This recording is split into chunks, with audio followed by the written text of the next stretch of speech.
Assalamualaikum warahmatullahi wabarakatuh. Kepada yang terhormat Ibu Kepala Sekolah SMP Negeri 62 Bandung, Ibu Dr. Anda Tatin Lesmanawati MMPD, kepada Komite SMP Negeri 62 Bandung, Bapak Asep Saipullah SPD MPD, kepada rekan-rekan guru dan staf tata usaha SMP Negeri 62 Bandung, dan tak lupa kepada orang tua peserta didik SMP Negeri 62 Bandung yang saya hormati. Alhamdulillah, pada kesempatan kali ini saya izin untuk menyampaikan sosialisasi dari Dinas Pendidikan, khususnya dari bidang PPSMP terkait PIP dan KIP digital. Semoga kita semua dalam keadaan sehat walafiat, walaupun dengan segala keterbatasan di masa pandemi ini. Semoga kita masih tetap bisa beraktivitas seperti sedia kala. Baiklah, untuk bagian pertama mungkin sedikit ulasan tentang apa itu PIP ya. PIP merupakan singkatan dari Program Indonesia Pintar. Program ini sudah ada dari bulan November tahun 2014 yang waktu itu diresmikan langsung oleh Bapak Presiden Joko Widodo. Tujuannya adalah untuk memberikan akomodasi operasional pendidikan kepada penerimanya. Artinya program PIP ini dikhususkan bagi siswa, bukan untuk masyarakat umum. Ini khusus untuk siswa yang sedang bersekolah. Nah, lalu bagaimana sih cara mendapatkan PIP? Nah, PIP ini kan sebetulnya program pemerintah khusus untuk peserta didik yang sedang bersekolah. Maka dari itu, untuk mendapatkan PIP ini kita harus bekerja sama antara orang tua calon penerima dan juga sekolah. Nah, di sini fungsi sekolah itu sebagai bidang ataupun lembaga yang sifatnya mengajukan. Bukan berarti program Indonesia Pintar ini dicairkan langsung oleh sekolah, tetapi sekolah hanya mengajukan saja. Masalah pencairan dan lain-lain itu tetap diputuskan oleh pusat. Lalu untuk mengajukan PIP ini, apa yang harus dibawa oleh calon penerima, orang tua calon penerima kepada sekolah? Biasanya dokumen-dokumen pendukungnya itu terdiri dari KIP, dari PKH, dari KIS, dari KKS, SKTM, dan terutama dari surat keterangan DTKS. Karena sekarang semuanya sudah terintegrasi oleh Dinas Sosial di pendataan DTKS. Setelah kita membawa dokumen pendukung tersebut ke sekolah untuk diajukan, lalu tahap berikutnya seperti apa agar peserta didik atau anak kita bisa menerima bantuan PIP ini? Nah, yang pertama itu sebetulnya ada 4 validasi data untuk PIP ini ya. Jadi artinya ketika 4 data ini sudah valid, nantinya pengajuan akan data yang kita ajukan itu akan lebih baik. Dan ada salah satu dari 4 ini saja yang tidak terpenuhi, maka si calon penerima tersebut tidak akan mendapatkan bantuan ini. Nah, untuk yang pertama mungkin dari NIK ya. NIK ini memang untuk bukan hanya terkait PIP, tapi terkait data siswa di sekolahnya pun ini merupakan komponen yang penting.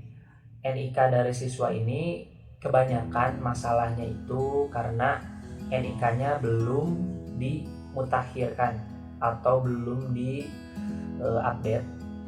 Banyak dari siswa kami pun yang memang ketika dilihat NIK-nya itu masih NIK lama. Biasanya awalannya itu 10 atau 1 berapa gitu. Karena kan sekarang tuh NIK Bandung itu diawali dengan 3273. Makanya untuk siswa yang ingin mengajukan PIP harap dicek kembali NIK-nya apakah valid di Dukcapil atau tidak. Setelah itu yang kedua ada nama ibu kandung. Nah, nama ibu kandung ini pun sempat menjadi masalah mengapa anak saya sudah mengajukan tapi tidak termasuk ke dalam list penerima, misalkan seperti itu ya pertanyaannya. Biasanya ini kalau masalahnya dari nama ibu kandung, itu nama ibu kandungnya itu salah alias tidak sesuai dengan dukcapil. Misalkan nama ibu kandung harusnya Siti menjadi Sita, nah itu kan datanya tidak valid jadinya. Atau misalkan nama ibu kandungnya dicantumkan juga gelarnya, nah itu tidak boleh, karena di pengajuan PIP ini nama ibu kandung itu harus pure, harus murni nama asli, tanpa gelar, tanpa apapun, termasuk misalkan, mohon maaf, yang misalkan ibu kandungnya sudah meninggal, gelar almarhum itu tidak boleh ditulis, jadi pure nama asli aja. Lalu yang ketiga ada dari tanggal lahir peserta didik. Ini tanggal lahirnya tanggal lahir siswa calon penerima ya. Biasanya ini satu paket, NIK, tanggal lahir itu satu paket biasanya, karena NIK itu kan di dalamnya dari digit ke-7, 8, 9, 10, 11, 12 itu kan diisi oleh tanggal lahir peserta didik. Makanya biasanya kalau nicknya salah, otomatis si tanggal lahirnya pun tidak valid jadinya, karena nick itu menggunakan atau mengandung tanggal lahir dari si peserta didik tersebut. Maka dari itu harap kepada orang tua yang ingin mengajukan PIP, dicek kembali data anaknya, data peserta didiknya, jangan sampai ada kesalahan data seperti itu ya. Lalu untuk yang terakhir mungkin NISN. Kalau NISN biasanya setelah diberikan dari awal mulai masuk sekolah sampai nanti lulus pun, NISN tidak akan berubah. Nantinya mungkin yang akan bermasalah itu jika ada kesalahan penulisan. Makanya untuk validasi NISN biasanya kita menggunakan ijazah dari sekolah sebelumnya gitu. Nah, ini pertanyaan berikutnya, ini pertanyaan yang sering ditanyakan oleh orang tua peserta didik ya. Apa sih perbedaan KIP dan PIP? Tadi kan di awal sudah dijelaskan bahwa PIP itu dalam pengajuannya ada beberapa dokumen pendukung yang bisa diajukan. Salah satunya ini KIP. Nah, KIP ini singkatan dari Kartu Indonesia Pintar. Ini sebenarnya fungsinya itu sebagai identitas bagi penerima PIP. Walaupun pada kenyataannya tidak semua penerima PIP itu harus memiliki KIP. Namun untuk penerima KIP khususnya, jika data 4 yang tadi valid dan terverifikasi, maka pemegang KIP ini otomatis akan mendapatkan PIP. Untuk bagian terakhir dari sesi sosialisasi kali ini ada sosialisasi tentang KIP digital.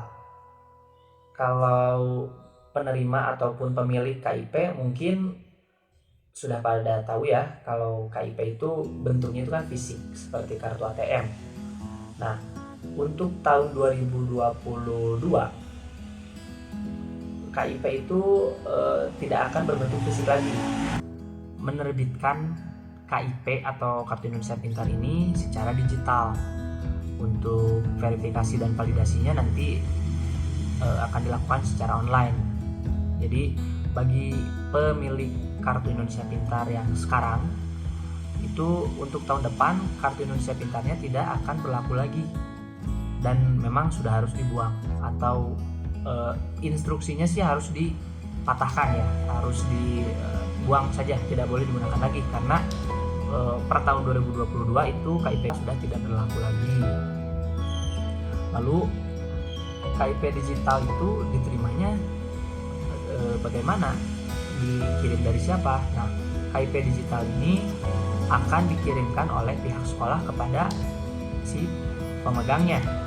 Misalkan si A menerima KIP digital, nah maka dia tidak harus ke pihak lain lagi, tidak harus ke kelurahan, tidak harus ke kecamatan untuk mengambil KIP digital ini.